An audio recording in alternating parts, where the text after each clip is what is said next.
1351, à Fès, au Maroc. Ibn Battuta s'apprête à partir pour son dernier voyage. Lui qui a visité la quasi-totalité du monde musulman, et même plus, de la Chine aux Maldives en passant par la Bulgarie, il ne lui reste qu'un pays à visiter. Un pays qui attire sa curiosité, et qui est connu de tous dans sa ville natale de Tanger. Un pays où l'or coule à flot comme des ruisseaux, et qui a récemment adopté l'islam. Un pays par-delà le Sahara, lointain et couvert de mystères. L'Empire du Mali.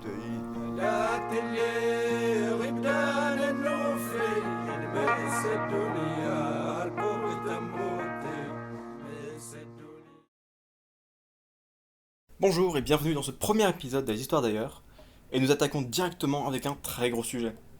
Le carnet de voyage d'Ibn Battuta. Pour ceux qui ne le connaissent pas, une petite présentation. Ibn Battuta est l'un des voyageurs les plus renommés du monde musulman. Né en 1304 à Tanger, il étudia la théologie et commença ses voyages en 1325 en allant faire son pèlerinage à la Mecque. Par la suite, et de fil en aiguille, il se retrouva à découvrir le monde, couvrant ainsi durant sa vie une distance estimée à 120 000 km.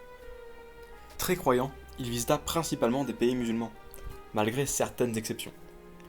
Le but avoué de ses voyages était d'ailleurs principalement religieux. Déjà parce que les étudiants en théologie tels que lui sont fortement encouragés à parcourir le monde afin d'accumuler du savoir et de la sagesse. Et ensuite, il explique très clairement dans ses mémoires que son objectif était de prouver que malgré ses nombreuses divergences culturelles, et même parfois religieuses, la communauté islamique restait unie et indivisible. Il consigna tous ses récits dans un livre au nom extrêmement long, mais plus communément appelé Voyage. Et c'est de ce livre dont il est question dans cette vidéo, et plus particulièrement de sa fin. Car c'est lors de son tout dernier voyage que Battuta visita l'Empire du Mali.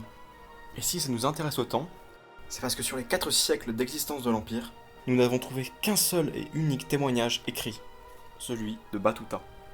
Autant dire qu'il a été énormément étudié, et qu'une bonne partie de notre connaissance de cet empire à l'heure actuelle repose dessus. Alors mettez-vous à l'aise, prenez un thé ou un lait fraise, car aujourd'hui, nous allons suivre Ibn Battuta dans son périple au pays où l'or coule à flot.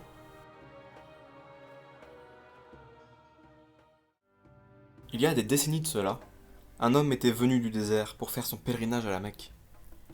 Un homme suivi d'un cortège de servants si long qu'il leur fallut plus d'une journée pour tout se passer. Un homme si riche qu'il passait ses journées à offrir de l'or aux passants. Un homme qui avait profondément marqué la mémoire des habitants de la ville de Tanger, y compris celle d'Ibn Battuta. Un pays mystérieux, plein de richesses, et récemment converti à l'islam, il était donc évident qu'il devait le visiter. Il prit son départ de Fès en 1351, en direction de la ville de Sijil Massa, au nord du Sahara, qui était à l'époque une ville qui prospérait par le commerce.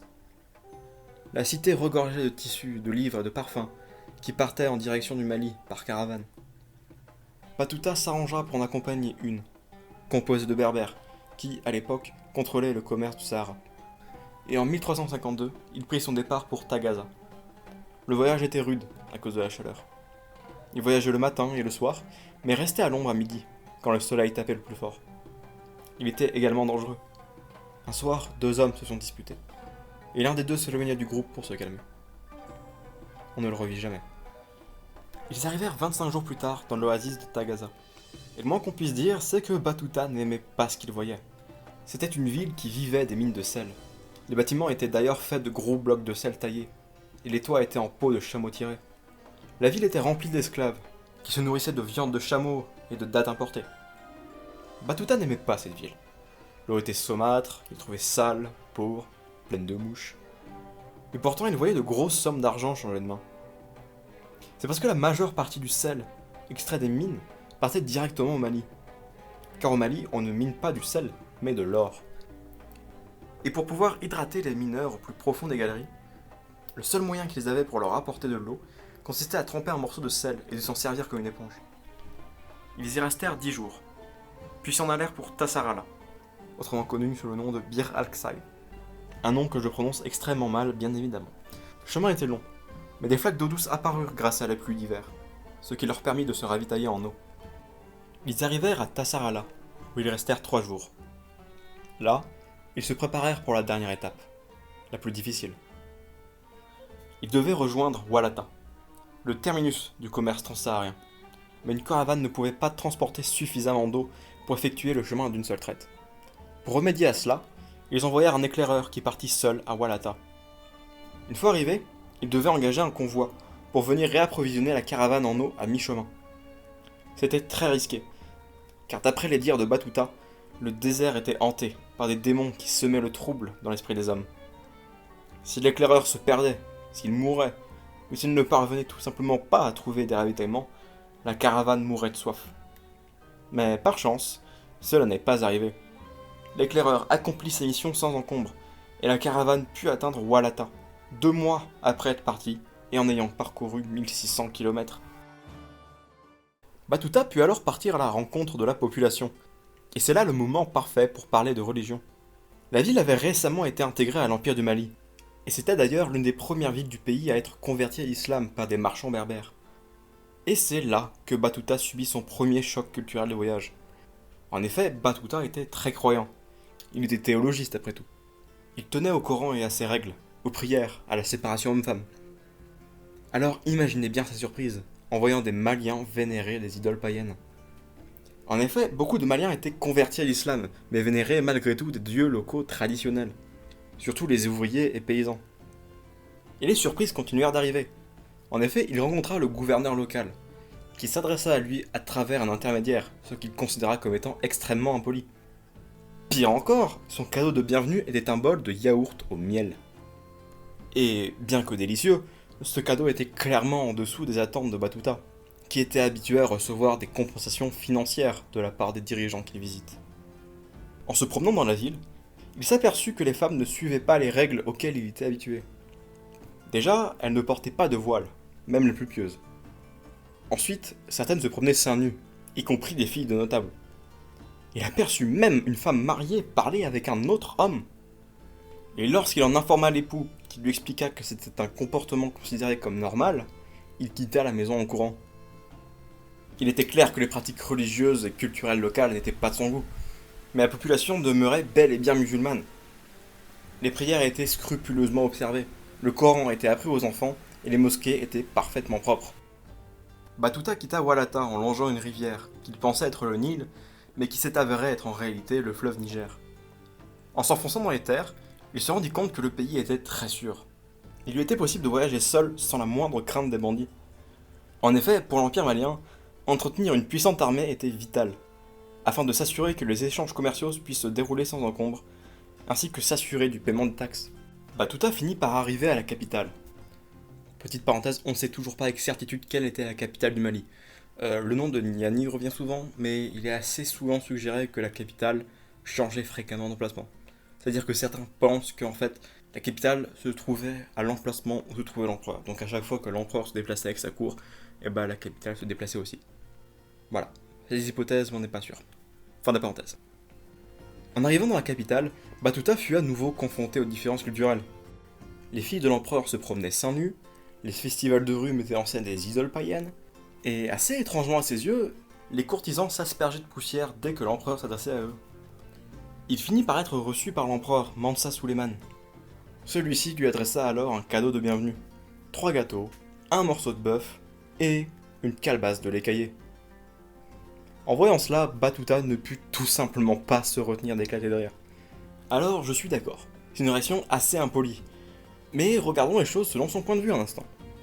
Durant toute sa vie, et au cours de tous ses voyages, quand Ibn Battuta se rendait chez un notable, un roi ou quelques personnes importantes, on lui offrait invariablement une belle somme d'argent.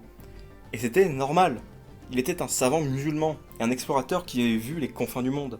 À l'époque, ce genre de présent était considéré comme normal pour une personne telle que lui. Et voilà qu'au Mali, un pays qui, disait-on, avait plus d'or que tous les autres pays du monde réunis, l'empereur en personne lui offrait simplement le déjeuner. L'incompréhension de Batuta est donc parfaitement logique. Et finalement, après s'être plaint ouvertement en Mansa, celui-ci finit par lui donner l'or qu'il réclamait. Batuta en avait assez vu, et décida de partir. En février, il quitta la capitale en compagnie d'un marchand malien, et emprunta pour cela une autre route, qui l'amena dans la ville de Tombouctou. C'était à l'époque une petite ville, d'importance toute relative, mais elle deviendra à l'avenir un centre culturel rayonnant.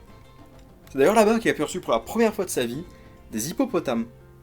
Les pêcheurs locaux en avaient peur, et les chassait à la lance. Bientôt il quitta la ville et s'embarqua dans un canoë, taillé dans un seul arbre, en direction de la ville de Gao, qui était à l'époque un hub commercial florissant. Il y resta un mois, puis rejoint une caravane qui quittait le Mali à travers le désert. En chemin, il reçut un message du sultan marocain, lui disant de revenir. Et en 1354, Battuta était revenu au Maroc. Son voyage avait duré près de 3 ans. Et voilà, c'est la fin de son voyage et la fin de ce récit. C'est très intéressant et il y a beaucoup de choses à en dire, mais je reviendrai dessus un peu plus tard. Mais d'abord, j'aimerais m'intéresser à la source elle-même, et poser la question de sa fiabilité. Après tout, c'est la seule vraie source décrivant l'Empire du Mali de l'intérieur. Alors, est-ce qu'on peut compter dessus? Eh bien déjà, il faut savoir que Battuta n'a pas vraiment écrit le livre lui-même.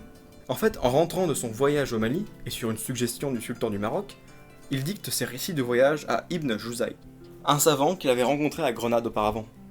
Ça ne change pas grand-chose, mais c'est à préciser. Ensuite, quand Battuta dicta ses aventures, il le fit quasi intégralement de mémoire. En effet, il explique avoir perdu toutes ses notes lors d'une attaque de pirates, ce qui signifie qu'il a dû se remémorer des histoires datant de près de 30 ans, simplement en s'aidant de récits d'autres voyageurs, qu'il ne cite pas par ailleurs. Et même s'il se vante d'avoir une excellente mémoire, il paraît assez probable que certaines erreurs se soient glissées. Cependant, son voyage au Mali était son dernier. Il est donc probablement encore très frais dans ses mémoires. Ensuite, il y a certaines accusations de plagiat. En effet, je vous ai dit qu'il avait dû s'aider de récits d'autres voyageurs. Et quand on compare ces descriptions de Damas ou de la Mecque à celles effectuées par Ibn Joubayr, encore un Ibn, je sais, la ressemblance est frappante. Après, c'est à relativiser. Car à l'époque, ce genre de pratique était courante, et était même bien considérée. Car pour reprendre le dire d'un livre, il fallait déjà l'avoir lu. Et des problèmes similaires se retrouvent dans un certain nombre de ses voyages. En effet, Battuta prétend avoir effectué des périples dont nous doutons sérieusement aujourd'hui, que ce soit à Bolga en Bulgarie, à Sanaa au Yémen, en Anatolie ou même à Khorasan.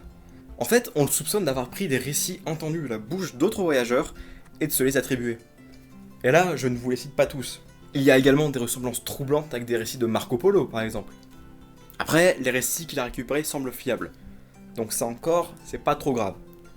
Par contre, les problèmes commencent vraiment quand on regarde des erreurs, parfois invraisemblables de ces récits.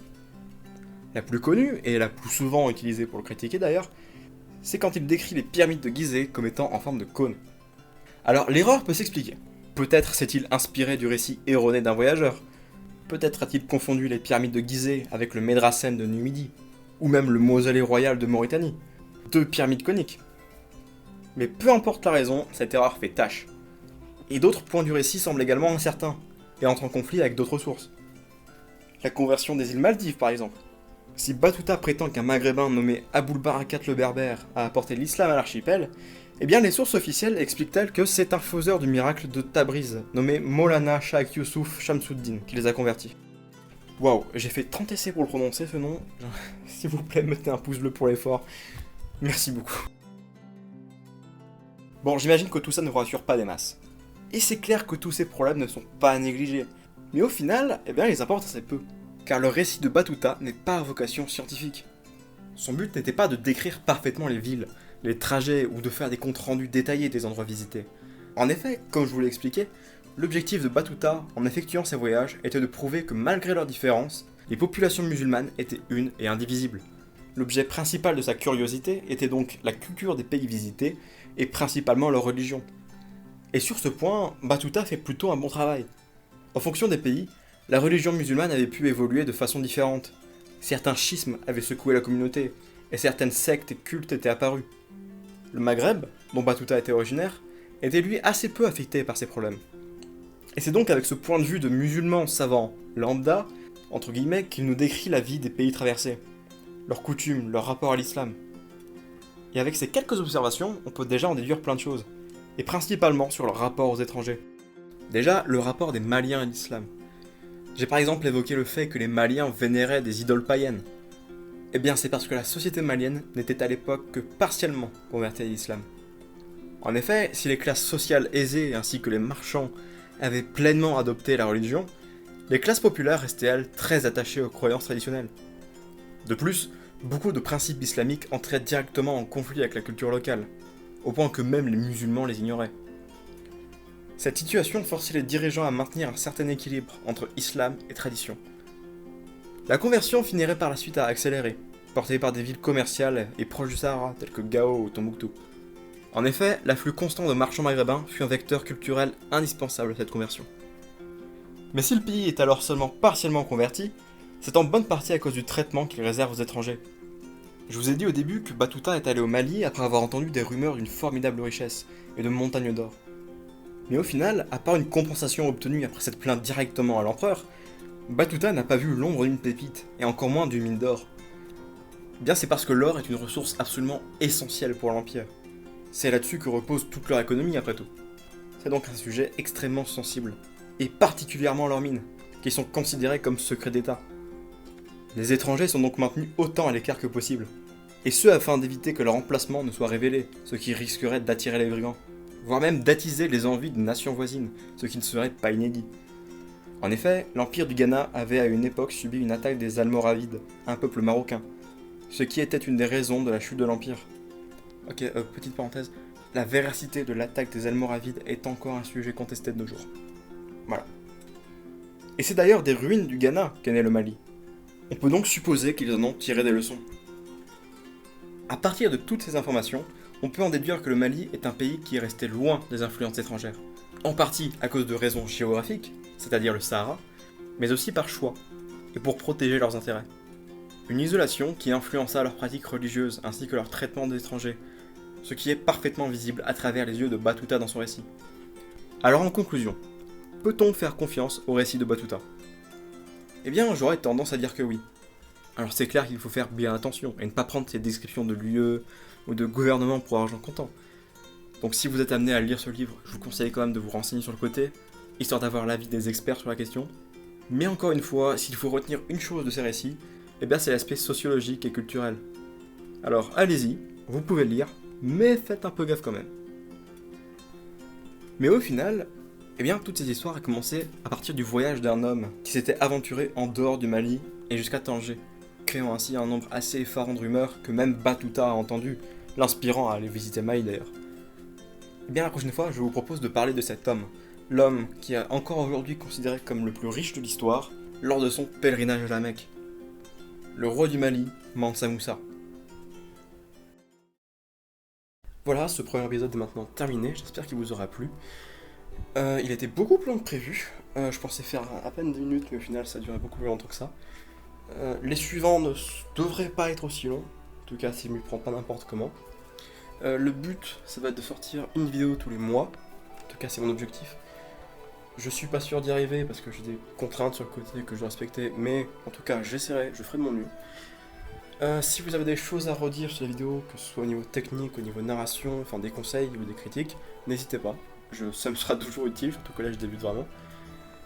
Si vous avez des questions à poser sur le sujet d'aujourd'hui, que vous voulez en discuter, n'hésitez pas, allez en commentaire.